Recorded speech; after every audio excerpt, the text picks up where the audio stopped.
of us.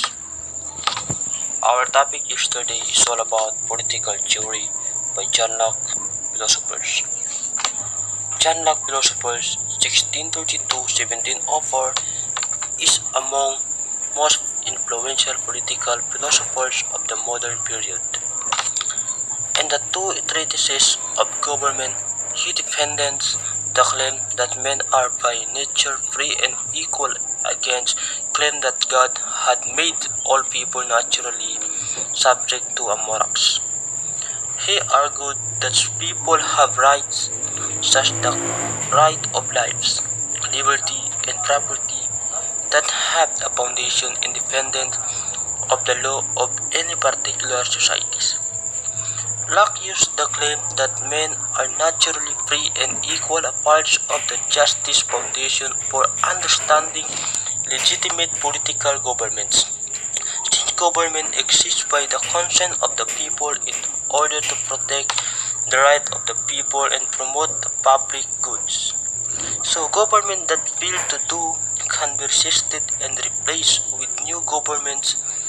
Locke is thus also important for his defense of the right of revolution. So Locke is also defends the principle of majority rules, the separation of legislative and executive power. And the later concerning toleration, Locke denied that coercion should be used to bring people to what are the rules beliefs. So the true religion is also denied that church should be have any conceived power over their members. Locke is elaborate on these themes in later political writings such as second letter on toleration and third letter is toleration.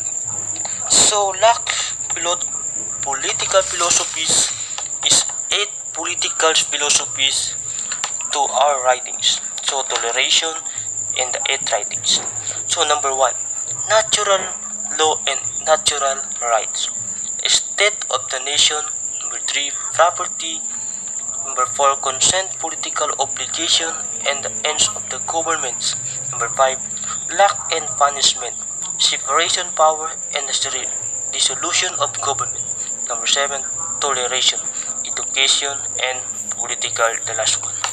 So, ayon kay John Locke, siya ang pinaka-influential na political philosopher noon sa katagtagan niya. So, para sa kanya, makaka-relate sa aking values is para maipagtanggol ang mga tao sa governments sa pamamagitan ng kanyang writings toleration.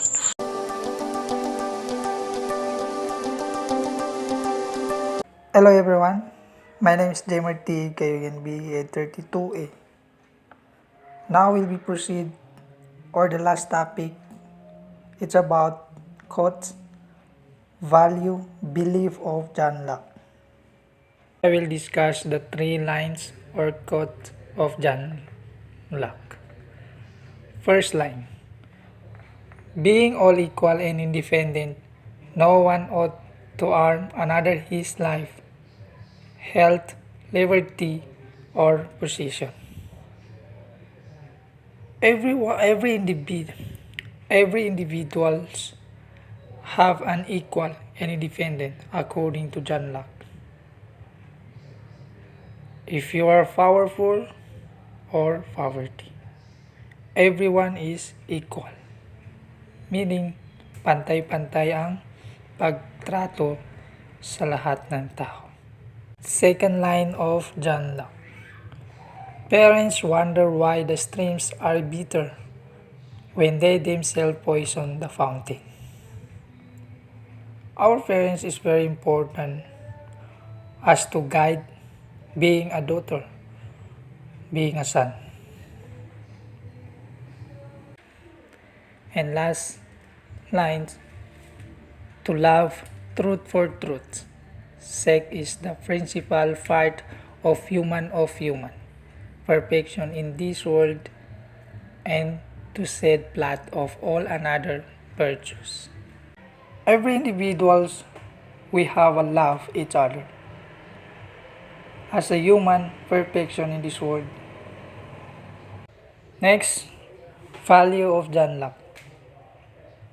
This philosophy inspire and reflect enlightenment values and its recognitions of the rights and equality of individuals. Its criticism of arbitrary authority. So the value of John Locke is inspire for what? Inspire of recognition of rights and equal for individual. For those criticism, especially for a poverty, John Locke, they have a three things belief. First, life. Second, liberty. And last, property. According to her, in these thoughts concern education. So now concern in educations, Locke argue for a broadened syllables and better treatment of students. Ideas that